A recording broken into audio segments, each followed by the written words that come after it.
Da-da-ding. Oh, we're getting a little echo, I think. Nope, it went away. Great. Welcome, everyone. You have landed in the Rainbow Inspirations Living Today, and I am super grateful. I mean, excited doesn't really encompass it, but there's so much that I feel about having a conversation with Butch Thompson today about his life and journey. So thank you so much, Butch, for stepping in and stepping up to share your story a little bit. I appreciate you asking me. I'm always here to share my story. There's an old country song about being humble and kind.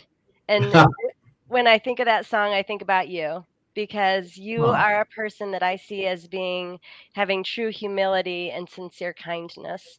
I first met you, Butch. You're welcome. It's true. I first met you, Butch, when you were getting ready to move here to the Asheville yes. area, and you found out about the LGBT elder advocates, and you were a mindful person because you knew that when you go into something, you really go into it, and you wanted to be careful with how you used your volunteer time.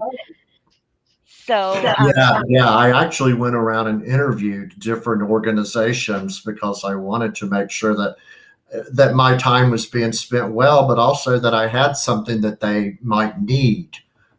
yeah, yeah. So, I mean, I had a list of questions, but I'm gonna veer a little bit from them and just ask you, when did you have that insight about applying your purpose in a very specific, intentional way? When did you get that? Have you always known that, or is that a newer awareness? When I look back on my life, I remember when I was in seventh grade, and another gal and I organized a dance-a-thon to raise money for Easter seals. Huh. And when I look back at that, I thought that was really the beginning of my experience doing volunteer work or leading committees and things like that. All through high school and college, I was very involved in leading different groups and being aware that, what you put out there is what you get back. Wow. Um, when I became HIV positive in 1986, I after a few months was forced to leave work because I was diagnosed with AIDS at that time. And I thought, what am I going to do? So I said, I need to volunteer. I need to help. So I got very involved in a grassroots AIDS organization in Atlanta. And that just blossomed into, some would call it my career. I Huh. call it one of my hobbies. Volunteering is like a hobby for me. I get a lot out of it. I enjoy it. It feeds my soul. So, yeah, it's been around for a long time now.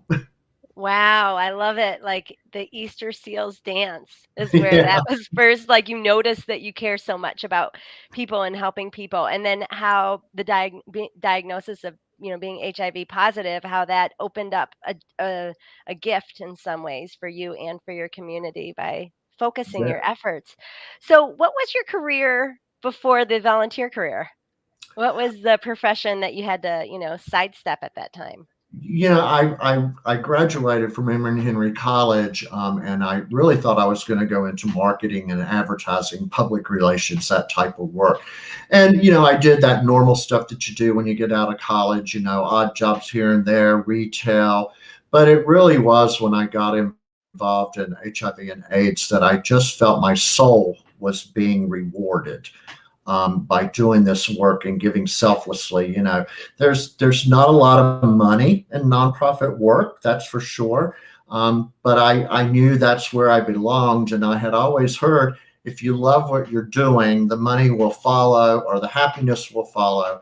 And it was true from the very first time that I started volunteering. I was doing special events and volunteerism for an organization, and you make yourself useful, and then next thing you know, you're being hired for a position to work with that. And working with a grassroots organization like I did at the beginning was very rewarding because back then in the AIDS epidemic, it was hard to raise money, and I had to do a lot of work to get out there and inform the public. And a lot of that work was also continued. I'm going to like the state legislature and talking to them about the different things that were going on. And then, one of my proudest moments in my work with HIV and AIDS was when I started a heterosexual women's HIV positive support group in Atlanta. And we had 21 women that were part of that group. And it was so rewarding that we were able to offer them space in their lives to come and talk about their fears, how to overcome some different obstacles, and how to chart them on a path of being accepted. And so, yeah, that's kind of the gist. So talk about solidarity, right? I mean, you started a heterosexual women's support group for people, for women who were living with HIV positive. Is that right? Yes. And so, like, what inspired you to make that choice? Was it somebody that you knew? I mean, you really created unity in doing that. I'm curious about the like foundation of it. Yeah, really what happened was, as the pandemic of AIDS grew, it became no longer just a gay white man's disease. It moved into our black and brown community very strong. And in Atlanta, that was a very big part of the population. Our agency served a lot of those people, and I just started seeing the need for something else to support people. They weren't able necessarily to be open about their HIV status around their friends and family. The Mm. support group gave them somewhere to go during the middle of the day for lunch, so they didn't really have to explain a lot about it to other people that they knew. But, once when you hear stories of people going to other counties to get care because they're scared they're going to run into their neighbor or their sister-in-law at the county health department, you really start to feel that there's more that can be done for people. So that's really what struck it up and got it going. And I'm glad it did. I know it helped a lot of people. I get messages even to this day from people, 10 years ago that say, thank you for helping me to live my authentic self. And it's beautiful. Wow. Just one more question about this before we go on. Yeah. What did you learn? Like, what did you learn from doing that, or what do you take with you as you've moved forward in your journey from that experience? That we have to meet people where they are on their journey when we're working with people, be that friendships, relationships, work.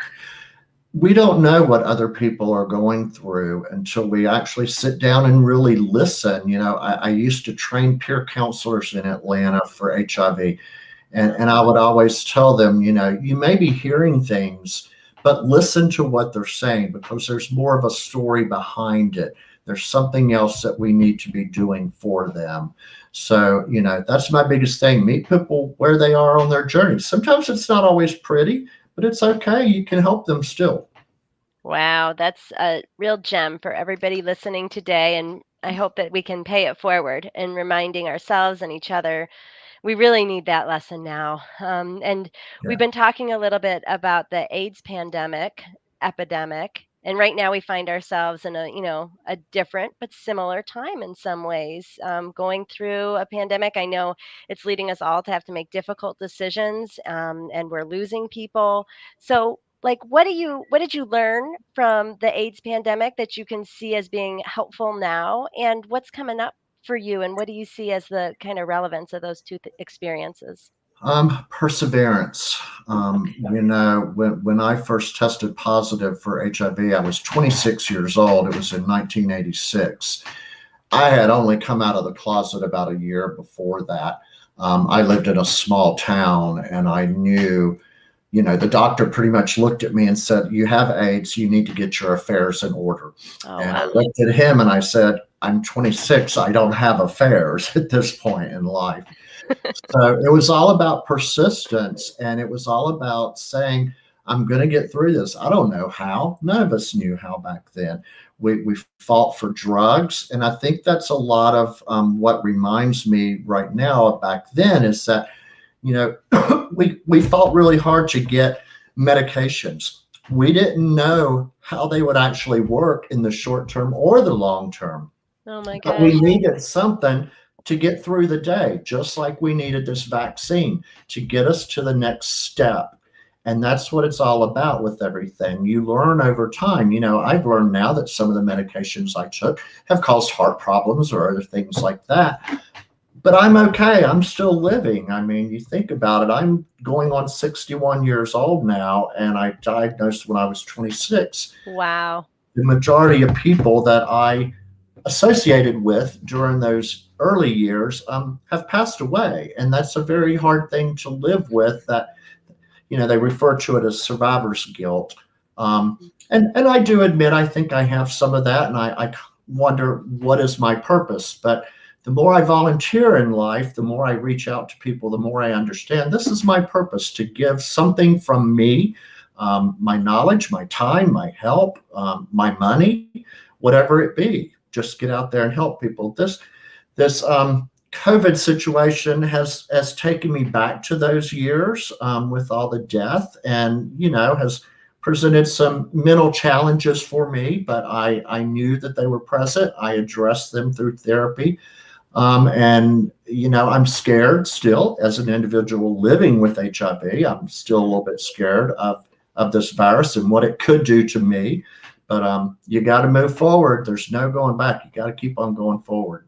I get chills all over when I hear you say that because it's so true. It's so true for all of us. I feel very Yes. touched. And so, yeah, take it, everybody. That's some wisdom, perseverance. We got to do what we've got to do to get through this. Will pass on some level. We will get to Yes. the other side of it. So we kind of dove right into the present because, well, it was the present. I'm curious about your past. I've always been curious about your past, like where you were born. You mentioned the Easter Seals dance, but and that you came out in 1985. But tell us more about like where you were born and your family of origin. Yeah, I was born in Richmond, Virginia, but I actually grew up in Salem, Virginia, in the southwest part of Virginia. And Okay. I had a wonderful childhood with my 13 cousins. We were pretty much always together on a Sunday after church at my grandmother's house, and it was a great experience. We grew up in a trailer park. My dad had started his own company, construction company, and he had a truck and a hammer, and I think they said $26 or something. And he started his own company, and he kept that company for 42 years.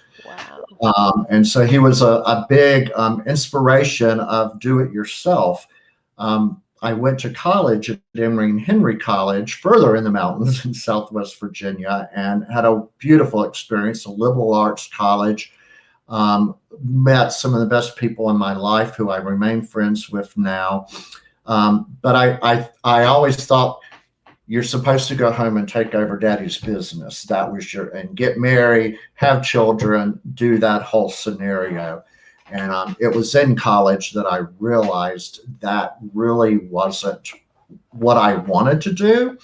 I did get married in college because I thought that's what I was supposed to do. And my wife and I say we were pregnant because it takes two people. And unfortunately, we lost our child before he was born. And it sent me into a big loop of, why is God punishing me by taking away my child for being gay? And then when I tested positive for AIDS, why is God punishing me and giving me AIDS at this point? And that took a lot of years of reconciliation. I grew up in the church. I went to church every Sunday when I was growing up. And I remember we used to have to learn verses for Easter that we would recite in front of the congregation. And I remember one of the verses was God is good. And I always liked it because it was short and simple. But it stuck with me years later. God is good. And that's what I want to aspire to do and to be, is good. If I can just do good in this world and leave it a little bit better or leave a little bit of an impression, then I've done what I'm here for. So I try to take that experience, and move forward. I moved to Atlanta after I tested positive for HIV because I knew there was just not the care in Salem or Roanoke, Virginia that I could get in a bigger city. And I'm glad I did that. And I lived in Atlanta for over 20 years. And I do credit the doctors there for keeping me alive through some scary times that we went through. But I'm still here. So that was great synopsis. So how did you reconcile with the church? I guess is one big question. Like, how has your spiritual path changed, or what's your spiritual family and home now? I honestly can tell you that I think that continues to evolve. Hmm. Having grown up in the church, I never heard, at least in my church, I never heard that fire and brimstone, you're going to hell because you're gay, that kind of thing. I always heard the message, God is love, and Jesus, represented a story of helping people. So when these things happened to me that I began to question, why am I being punished? It really became an ordeal for me. And I pulled away from any type of religion, spiritual or anything. As I have grown older, I've come to realize that, like I said, I go back to that God is good. I just want to be good in life. And that does, I may not be godlike or whatever you want to say, but I know I'm a good person and I can face myself in the mirror every day and I'm happy with where my journey is going. Mother Nature plays a big part in my life also. I'm a gardener and I feel like when I'm in the dirt, I'm getting therapy out of that. And that is a very spiritual experience for me. Plus, I like to see things grow. I want things to happen fast. It feels like your interconnection with all things is part of your spiritual path, like being connected to your community, and it's just cool how that phrase, that language of God is good has stayed with you and you've like brought it Yeah, internally and it's driven how you be and what you do in the world. Um, right. I see you as a person of influence without a doubt, Butch. I see you as a leader on many levels. It's like was that leadership sort of quality natural to you, even like with your 13 cousins when you lived in Salem in that trailer park? Is that leader kind of presence something that's innate for you? It is. It is. As I said, all through junior high school, all the way through. I was probably president of every club I could be, Wow. or on the student council, or whatever it was. I loved being a leader. I loved developing programs that could really shape the future of the organizations or the clubs I was in. So it has been with me for a long time. I think maybe that comes from part of my father starting his own business and that ethic of doing good. And I always saw my father was a good example of doing good. He was a businessman, but his employees were family to him, which is why he ended up selling his company to his employees so that they could still have that. And I'm very proud of that, what he did, and I'm proud of what I'm doing, and some of it is in his honor and his recognition. Wow. So it sounds like your dad was somebody who influenced you quite a bit in a positive way. It is interesting, my parents divorced when I was 12 years old, Mm. and for a while I didn't see my father a whole lot. That's just what happens in divorced families. As I grew older, I became much more aware of who he was and how that was important to me. And I'll never forget the best piece of advice he ever gave me. We were sitting at this diner having lunch one day, and I was struggling with several decisions in life. I don't even remember what all they were, but they were really weighing me down. And he looked at me and said, "Son, just make one decision. Don't make it today. Sleep on it, but make one decision tomorrow. And I guarantee you that every other decision will fall into place after you make that one because you've built up the confidence to make a decision and to move forward, knowing it may work, it may not work, but you're never going to try if you don't put it out there." Oh my gosh, it sounds like a really iconic father that you had. He really, said a lot of things that stayed with you. Yeah. Are there other people that come to mind when you think about like your personal advisory board or your personal, teachers and spiritual guides or influencers? Anybody else that pops in? I thought about that earlier during the week, and I was thinking I really was young when John F. Kennedy became president and was shot and everything. But one thing that stuck through me in my youth was his speech about ask not what you can do for ask what you can do for your country. And he was recruiting volunteerism in our country. And that really stuck with me as somebody who was saying, what can you do? How can you help? Don't sit around and complain all the time. Try to fix things. Sometimes I've learned it's not always as easy as we want it to be. And you really do have to act locally and hope nationally that that plays out. But he was an influencer for sure. And then to be honest, the people that I worked with in HIV and AIDS in those early years sacrificed so much of their time, of their energy, of their talent. We didn't know a whole lot back then at all.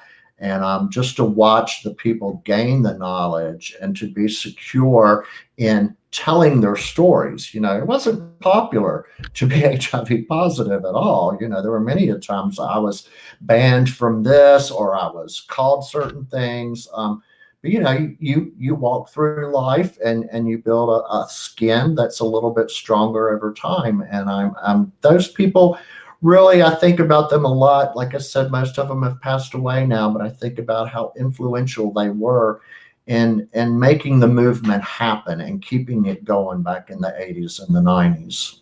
Wow. So they're still with you. Their spirit is still with you in Oh, those most messages. definitely.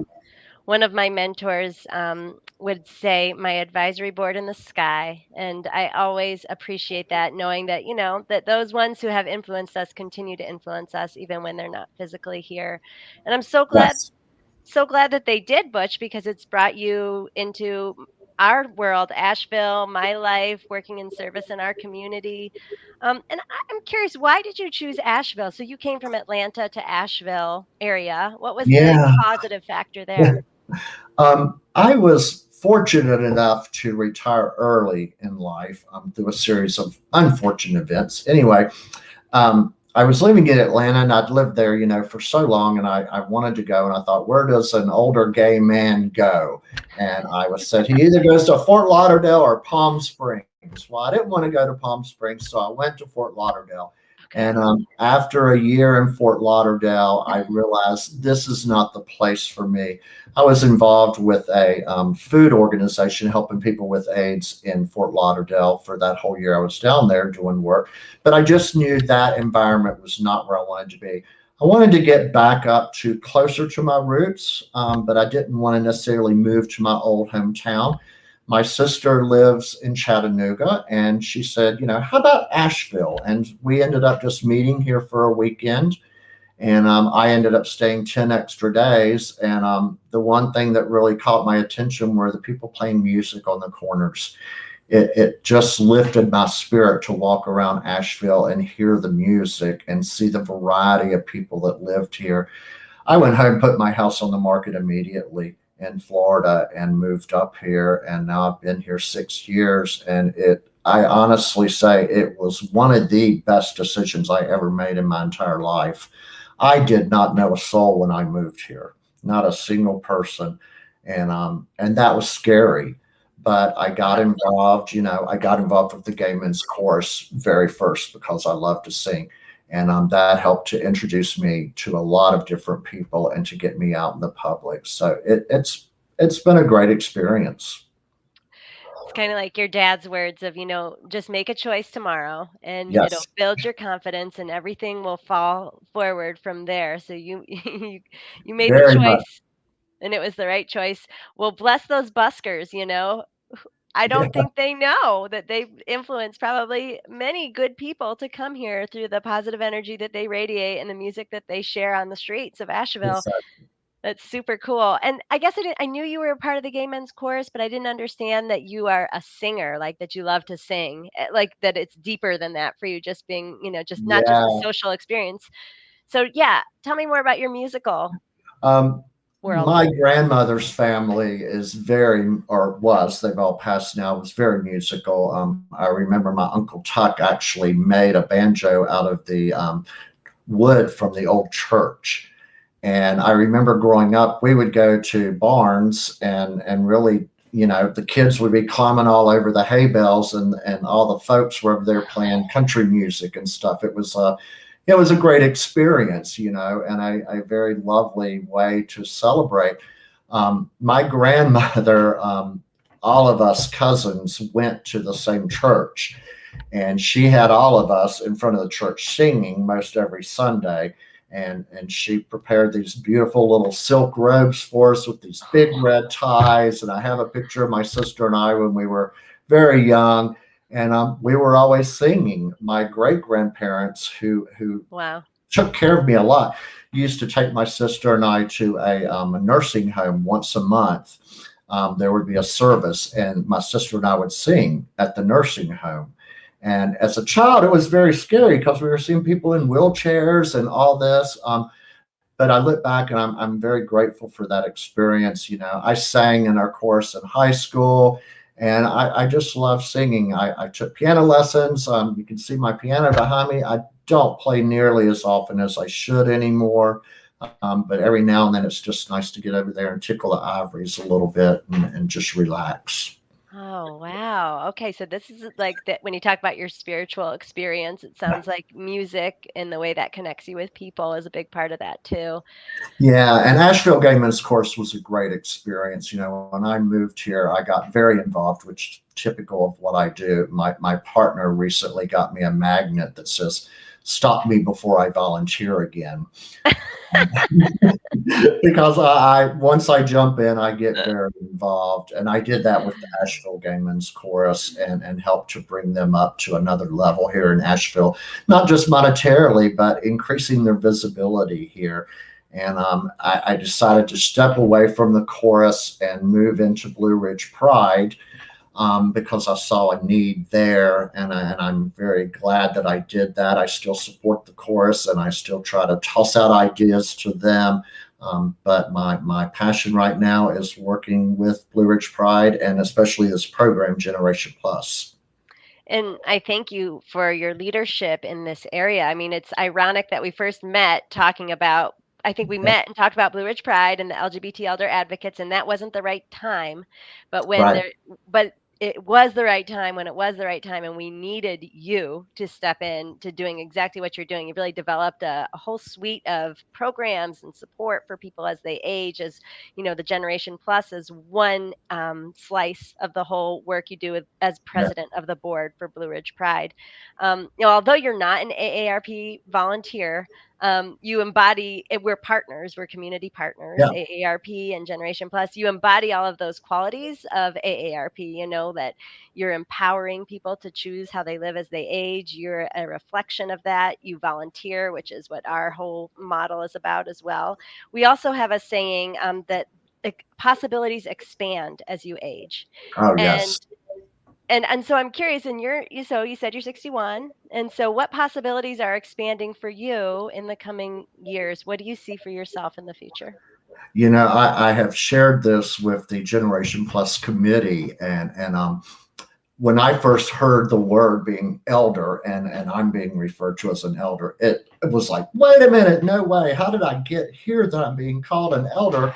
And I finally accepted it's just another label that we use in society for people.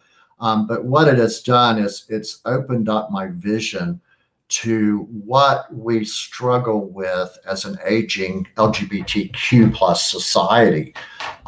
There are still many people in our group that can't come out necessarily. What really concerns me a lot of times too is that people as they age tend to sometimes go back in the closet, so to speak. They need to move back home where people can take care of them because they don't have that network of friends maybe, and so they have to put themselves back in the closet, for fear of their families, being whatever in their society. And so it's really opened my eyes to people need help. Elderly people, especially, we stand on the shoulders of so many people in the elder community, and what they went through, what they fought for in the 40s, 50s, 60s. It's because they did all that work that we have so many rights now. There's still so much more to do. People need to talk about inclusion for everybody. It's hard as you get older to sometimes feel. I'm an older man. I never dreamed that I would walk down the street and hold the hand of my partner. Years ago, I would have been shot or egged or whatever for something like that. I still struggle with that a little bit just because that's how I grew up. But I recognize now that we're fortunate, and I want everybody to have that freedom, to feel that freedom. It's important that we are able to express authenticity. Wow. Well, thank you for being aligned with me and with others on that path and leading the way and speaking it so eloquently. Thanks to everyone who joined us today. This is a video to share, is it not? I mean, share it because there's I'm some like, where did sweet the time wisdom here. go? It was so sweet. And join us next month, the first Wednesday of every month at noon. You'll see a person from our community here to share more about their journey, people of influence in the LGBTQ community who are 50 plus. And just want to say thank you, everyone. Thank you, Butch. This is a lot of fun. Thank you, Rebecca. It's been wonderful